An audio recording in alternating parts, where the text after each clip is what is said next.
नमस्कार शेतकरी बांधवांनो, आजच्या शेतकऱ्यांसाठीच्या झटपट आणि महत्त्वाच्या ताज्या घडामोडी. सुरुवातीलाच बातमी येत आहे शेतकऱ्यांसंबंधीच्या पीएम किसान योजनेसंदर्भातली महत्त्वाची अपडेट. 4,000 रुपये या जिल्ह्यातील शेतकऱ्यांच्या खात्यावरती सकाळी 10 वाजल्यापासून शेतकऱ्यांना मिळणार मोफत आणि सगळेच पैसे खात्यावर थेट. सविस्तर बातम्या बघूया आजच्या दिवसभरातील शेतकऱ्यांसंबंधीच्या ठळक घडामोडी. सोयाबीन खरेदीत लूट, विजय वडेट्टीवार यांचा पणन मंत्र्यांच्या ओएसडी वरती आरोप. सरकारने सोयाबीनची लूट केल्याचा, घणाघात केल्याचा आरोप. अंत्योदय योजनेत साखरेचा गोड वारसा, लाभार्थींना 14 महिन्यानंतर साखर मिळणार. सरकारचा क्रांतिकारी निर्णय, सर्वसामान्य गरिबांना न्याय मिळाल्याची वाहिनी. ग्राहक संरक्षण मंत्रालयाची मनमानी, कांदा उत्पादक हवालदिल. दिल्लीत गेलेल्या शेतकऱ्यांना उडवाउडवीची उत्तरे दिल्याने महाराष्ट्रात शेतकरी संतापला. लाडकी बहीण योजनेत 165 कोटी अपात्र लाभार्थ्यांनी लाटले. शासकीय अधिकारी कर्मचारी यांच्याकडून या पैशाची वसुली करणार असल्याची सरकारची महत्त्वाची अपडेट. कापूस खरेदीसाठी राज्यभर 23.68 क्विंटल मर्यादा. पणन मंत्री जयकुमार रावल यांची विधानसभेमध्ये घोषणा. शेतकऱ्यांवरती मोठं संकट आल्याची भावना. सरकारने मनरेगा योजनेचं नाव बदललं. रोजगार अधिनियमामध्ये अनेक बदल. नवीन नाव पूज्य बापू ग्रामीण रोजगार गॅरंटी योजना. शेतकऱ्यांना होणार याचा फायदा. अतिवृष्टी पंचनाम्यासाठी शेतकऱ्यांकडे पैशांची मागणी. तलाट्याचं कुंभार निलंबित, मोठा झटका. विमा क्षेत्रात 100% विदेशी गुंतवणुकीला मंजुरी. मोदी सरकारचा ऐतिहासिक निर्णय. शेतकऱ्यांसाठी विमा बाजारपेठेत नवा अध्याय सुरू झाल्याची माहिती. सोयाबीन खरेदी केंद्रावरती शेतकऱ्यांकडून वसुली झाल्याची माहिती. राज्यातील अनेक सोयाबीन खरेदी केंद्रावरती हमाली करता चालन याची वसुली सुरू माहिती. रस्ते व धरणांच्या विकास कामांसाठी शेतकऱ्यांचा आक्रमक पवित्रा. विधानभवनावरती ठिय्या आंदोलन. सरकारच्या विरोधात शेतकऱ्यांचा रोष व्यक्त होत असल्याची राज्यभर भावना. थंडीची लाट ओसरणार, हुडहुडी मात्र कायम राहणार. मध्य महाराष्ट्र, मराठवाडा, पश्चिम महाराष्ट्रामध्ये थंडी कायम राहणार असल्याची सरकारची माहिती समोर.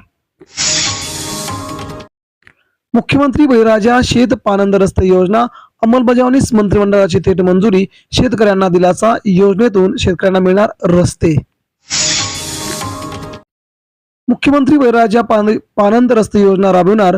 महसूल मंत्री चंद्रशेखर बावनकुळे यांची विधान परिषदेत माहिती. कृषी समृद्धी केंद्र रद्द झाल्याची माहिती. मुख्यमंत्री सहाय्यता निधीला मिळाले 106 कोटी रुपये. पूरग्रस्त शेतकऱ्यांना जे दिले जेमतेम 75,000 रुपये. का हो का दुरावा, शेतकऱ्यांचा सवाल. रब्बी हंगामासाठी शेतकऱ्यांना जलसंपदा करून दिलासा. कुकडीतून 20 डिसेंबर पासून आवर्तन सोडणार. 6.5 TMC पाणी सोडणार असल्याने शेतकऱ्यांना होणार याचा मोठा दिलासा. बिबट्याच्या दहशतीने शेतकरी पाचच्या आत घरात.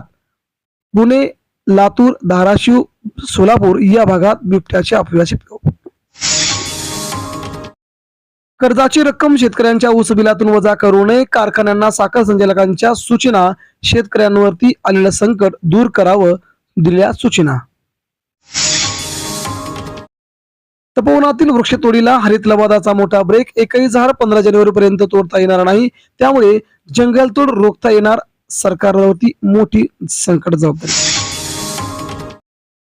रेशीम शेतीतून वर्षभरात 4.5 कोटींचं उत्पादन. मनरेगातून 56 लाख. सिल्क समग्र योजनेतून 43 लाखांचं अनुदान मिळाल्याची माहिती समोर. देशात प्रथमच होणार डिजिटल जनगणना. 11,718 कोटी रुपयांचं बजेट मंजूर. 30 लाख सरकारी कर्मचारी करणार या वर्षीची जनगणना. हळद वायदे बाजारामध्ये 25,000 कोटींचा गैरव्यवहार झाल्याची धक्कादायक माहिती आली समोर.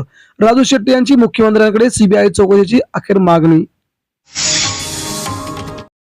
कांदा पिकावरती करपा रोगाचा प्रभाव. शेतकरी बांधवांनी या थंडीच्या काळामध्ये कांद्याची काळजी घ्यावी. सरकारचा नियम. केंद्राकडे 29,000 कोटींची मागणी. अजित पवार यांचं माहिती. पूर अवकाळीसाठी केंद्राकडूनही मदत मिळाल्याची माहिती आली समोर. आर्थिक शिस्त महत्वाची असल्याची माहिती. अजूनही कोविड आहेच. 9 महिन्यात 46 मृत्यू. 2,500 बाधित. कोविडची सूक्ष्म लाट महाराष्ट्रात स्थिर असल्याचं पुन्हा एकदा समोर. 3 लाख कर्जाचे 4 लाख भरूनही शेतकऱ्याला 29 लाखांची जप्तीची नोटीस. जिल्हा मध्यवर्ती सहकारी बँकेची पटाणी वसुली. शेतकऱ्यांचा संताप. तपोवनातील वृक्षतोडीवरून अण्णा हजारे संतापले. तर लोक सरकारला चिलेजाव म्हणतील. अण्णाचा सरकारला थेट इशारा.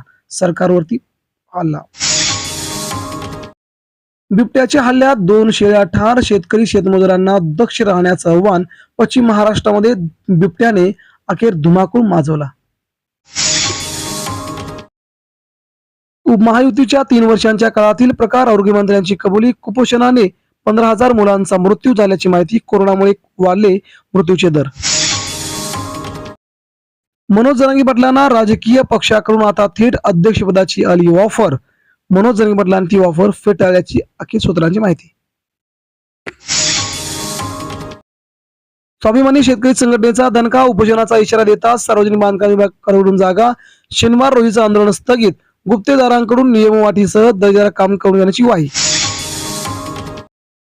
ऊसाला विनाकपात पहिली उचल. 3,000 रुपये द्या, अन्यथा 25 डिसेंबर पासून कारखान्याचं गाळप. ऊस तोडणी वाहतूक बंद करू. ऊस उत्पादक शेतकऱ्यांचा सरकारला थेट इशारा. तपोवनातील वृक्षतोडीवरून वाद. अजित पवार सयाजी शिंदे यांच्या पाठीशी.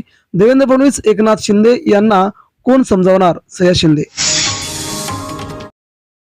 राज्य सरकारने केंद्राला प्रस्तावच पाठवला नसल्याची धक्कादायक माहिती आल्यासमोर. महापुरात जमीन खरडून गेली. शेतकऱ्यांचा आक्रोश संपेना. शेतकऱ्यांना मदत मिळेना. महाराष्ट्र सरकारवरती संताप.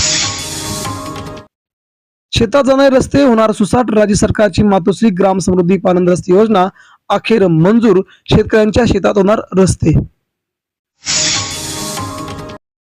लोकमंगलवरती ठिय्या. अन्य कारखान्यांना इशारा. सोलापूर दरावरून स्वाभिमानी शेतकरी संघटना झाली आक्रमक. लोकमंगलवरती ठिय्या झाल्याची माहिती.